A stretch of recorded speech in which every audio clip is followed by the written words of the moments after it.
Next topic है हमारा halides of alkali metals. चलिए पहले हम प्रिपरेशन देख लेते हैं।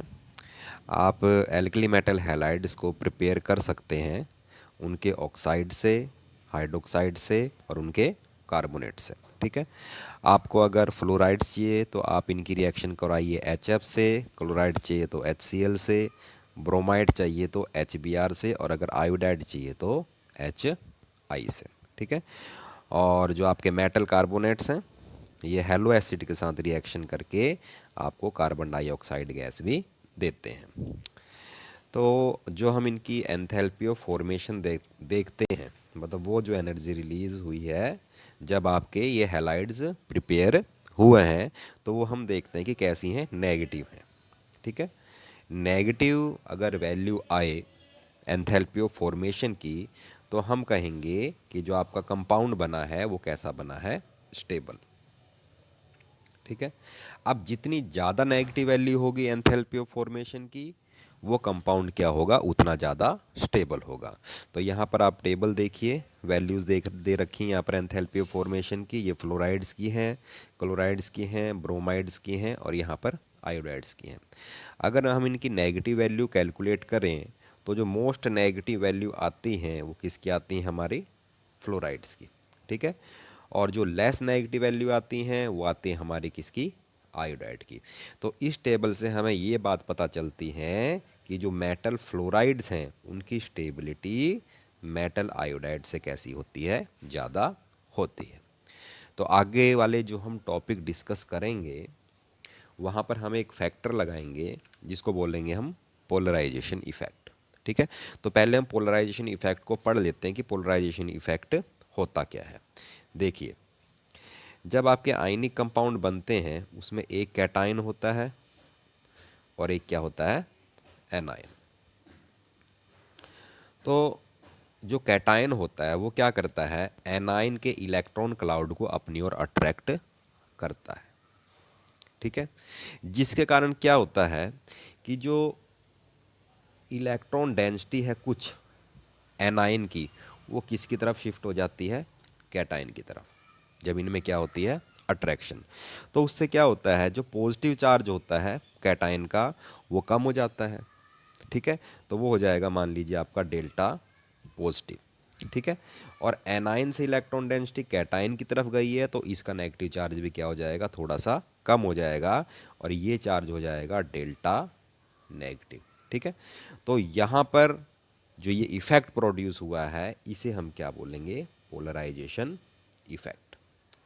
तो पोलराइजेशन जो इफेक्ट है उसके कारण जो आपका आयनिक करेक्टर है वो थोड़ा कम हो जाता है, और कैसा करेक्टर आ जाता है, कोवलेंट करेक्टर। अब ये किस बात पे डिपेंड करता है, पोलराइजेशन इफेक्ट। ठीक है। ये डिपेंड करता है साइज ऑफ कैटाइन। ठीक है। जैसे आपके एल्कली मेटल्स हैं उसमें कौन कौन से कैटाइन बनेंगे, लिथियम, सोडियम, पोटेशियम, रुबिडियम, और लास्ट में क्या बनेगा, सीजियम। तो जो जितना छोटा साइज होगा कैटाइन का, जितना साइज कैसा होगा, छोटा होगा, तो उसकी एनाइन को अट्रैक्ट करने की टेंडेंसी उतनी ही क्या होगी, ज़्यादा होगी। ठीक है। तो पोलराइजिंग पावर किसकी है सबसे ज़्यादा, लिथियम की। अगर पोलराइजेशन लिथियम की सबसे ज़्यादा है तो एनाइन के इलेक्ट्रॉन क्लाउड को उतना ही अपनी ओर अट्रैक्ट करेगा। तो जो इसके कंपाउंड होंगे ना लिथियम के, उसमें कौन सा करेक्टर आ जाएगा, कोवलेंट करेक्टर। चलिए हम एक एग्जांपल करते हैं। जैसे आपका यहाँ पर देखिए, lithium chloride, sodium chloride, potassium, rubidium और सीजियम, ये आपके मेटल हैलाइड्स हैं, एल्कली मेटल के मेटल क्लोराइड्स। तो यहाँ पर जो कोवलेंट करेक्टर किस में है सबसे ज़्यादा, LiCl में। क्यों है, अभी हमने बात डिस्कस करी थी, जितना छोटा साइज होगा कैटाइन का, ठीक है, उसकी इलेक्ट्रॉन क्लाउड को जो एनाइन है उसके इलेक्ट्रोड क्लाउड को अट्रैक्ट करने की टेंडेंसी उतनी ही क्या होगी, ज़्यादा होगी। अगर ज़्यादा चार्ज डेंसिटी एनाइन से कैटाइन की तरफ आएगी तो चार्ज क्या आ जाएगा, कैटाइन पे चार्ज आ जाएगा डेल्टा पॉजिटिव, और एनाइन पे आ जाएगा डेल्टा नेगेटिव। ठीक है। जितनी ज़्यादा इलेक्ट्रॉन डेंसिटी आएगी उतना ज़्यादा चार्ज क्या होगा, कम होगा। ठीक है, तो ज़्यादा से ज़्यादा कौन सा करेक्टर आ जाएगा? आपका कोवलेंट करेक्टर। तो लिथियम क्लोराइड में कोवलेंट करेक्टर सबसे ज़्यादा है और सीजियम क्लोराइड में कोवलेंट करेक्टर सबसे कम है। या आप कह सकते हो सीजियम क्लोराइड में कौन सा करेक्टर है? आयनिक करेक्टर। क्यों है? क्योंकि सीजियम का साइज कैसा है? बड़ा है। ठीक है, बड़ा साइज होने के कारण ये ज़्यादा क्या नहीं कर पाता? इलेक्ट्रॉन डेंसिटी को अट्रैक्ट नहीं कर पाता, किसकी? क्लोराइड आयन की, जिसके कारण चार्ज की न्यूट्रलाइजेशन नहीं होगी, ज़्यादा चार्ज डिक्रीज नहीं होगा। ज़्यादा चार्ज डिक्रीज नहीं होगा तो कौन सा करेक्टर रहेगा उसमें? आयनिक करेक्टर। ओके, उसी तरह से अगर मैं बात करूं एनाइन की, एनाइन का साइज जितना बड़ा होगा, ठीक है, कैटाइन की उसे अपनी ओर अट्रैक्ट करने की टेंडेंसी उतनी ही ज़्यादा होगी। ठीक है, तो सबसे बड़ा साइज किसका है? आयोडाइड का। अगर सबसे बड़ा साइज आयोडाइड का है तो क्या होगा? इसकी कैटाइन की तरफ अट्रैक्ट होने की टेंडेंसी क्या होगी? बहुत ज़्यादा होगी। और करेक्टर क्या होगा वहाँ पर? कोवलेंट। ठीक है, तो जो लिथियम फ्लोराइड है, LiF, ठीक है, या फिर आपका लिथियम फ्लोराइड नहीं, सॉरी, LiI, लिथियम आयोडाइड, इसमें सबसे ज़्यादा कैसा करेक्टर होगा? Covalent character. क्योंकि एक तो यहाँ पर कैटाइन है जिसका साइज़ बहुत छोटा है और एक ये एनाइन है जिसका साइज़ बहुत बड़ा है। ठीक है, तो यहाँ पर जो पोलराइजेशन इफेक्ट देखा जाएगा वो बहुत ज़्यादा देखा जाएगा। जो इलेक्ट्रॉन डेंसिटी आयोडाइड आयन की लिथियम आयन की तरफ जाएगी वो कैसी जाएगी? बहुत ज़्यादा जाएगी। तो यहाँ पर चार्ज न्यूट्रलाइजेशन बहुत ज़्यादा होगा और अगर चार्ज न्यूट्रलाइजेशन बहुत ज़्यादा होगा तो जो लिथियम आयोडाइड है उसका कोवलेंट करेक्टर भी कैसा होगा? बहुत ज़्यादा होगा। ठीक है, यहाँ पर देखिए यही क्वेश्चन है कि लार्जर द एनाइन, जितना बड़ा साइज होगा एनाइन का उतना ही ज़्यादा कौन सा होगा? करेक्टर होगा आपका कोवलेंट करेक्टर। अब इसके बाद हम बात करते हैं सॉल्युबिलिटी की। यहाँ पर आपको दो फैक्टर्स दिखाई दे रहे हैं, ये लैटिस एनर्जी है, उसके बाद आपका हाइड्रेशन एनर्जी है। हम डिस्कस कर रहे थे सॉल्युबिलिटी। सॉल्युबिलिटी के लिए दो फैक्टर रिस्पॉन्सिबल हैं, लैटिस एंथैल्पी और हाइड्रेशन एंथैल्पी। आपका एक कंपाउंड सॉल्युबल होगा जब उसकी हाइड्रेशन एंथैल्पी ज़्यादा होगी, किससे? लैटिस एंथैल्पी से। ठीक है, लैटिस एंथैल्पी वो एंथैल्पी है जो किसी बॉन्ड को तोड़ने के लिए दी जाती है, या फिर जब आपका कंपाउंड बनता है उस दौरान जो एनर्जी रिलीज होती है उसे हम क्या बोलते हैं? Lattice enthalpy. तो यहाँ पर जो LiCl है उसकी लैटिस एंथैल्पी देखिए कितनी दे रखी है? -8.5। ठीक है, ये वो एनर्जी है जब आपका LiCl बना है।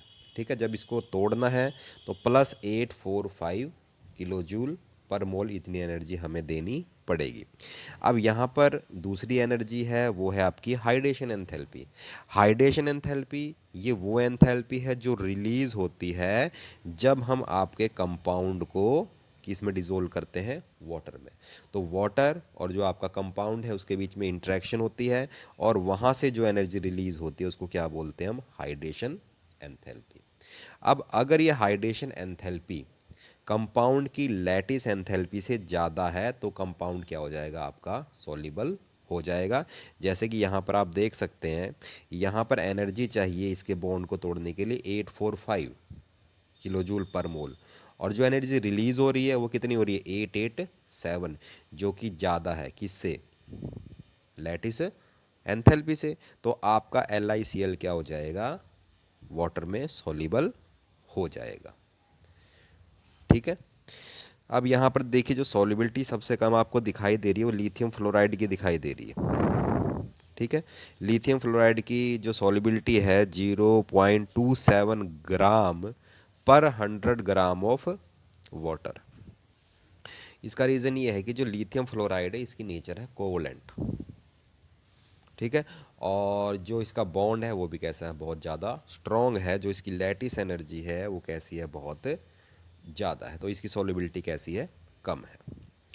तो यहाँ पर हमने डिस्कस करा था अभी कि किसी भी कंपाउंड की सॉल्युबिलिटी के लिए हाइड्रेशन एनर्जी ज़्यादा होनी चाहिए, किससे, लैटिस एनर्जी से। कुछ हम एग्जांपल्स करते हैं अभी, ठीक है।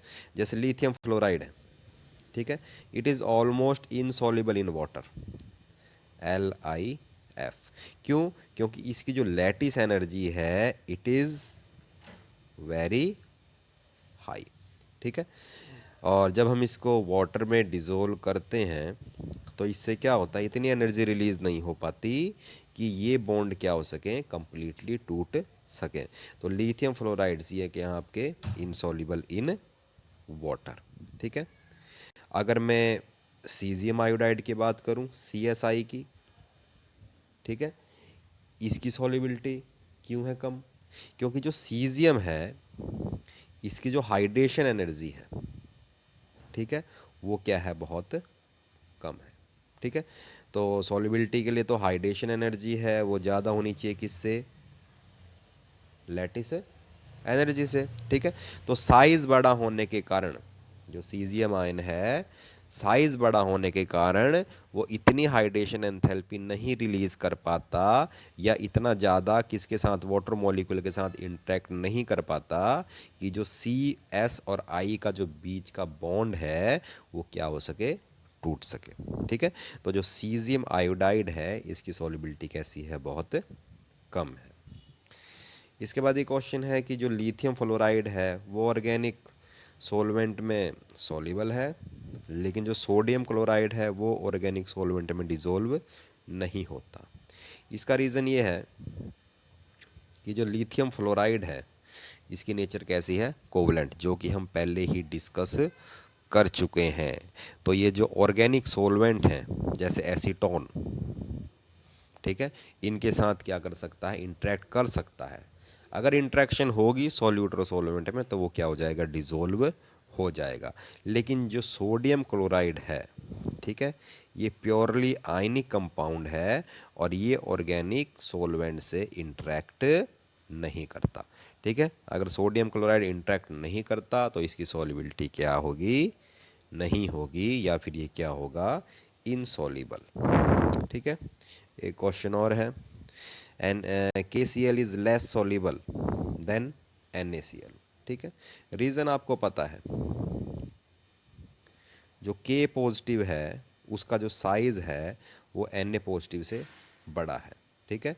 और जितना बड़ा साइज़ होता है उतनी कम क्या होती है आपकी हाइड्रेशन एनर्जी, और जितनी कम हाइड्रेशन एनर्जी होगी तो वो कंपाउंड आपका क्या नहीं होगा, सॉल्युबल नहीं होगा। क्योंकि सॉल्युबिलिटी के लिए फैक्टर ज़रूरी है कि जो हाइड्रेशन एंथैल्पी है वो ज़्यादा होनी चाहिए, किससे, लैटिस एनर्जी से।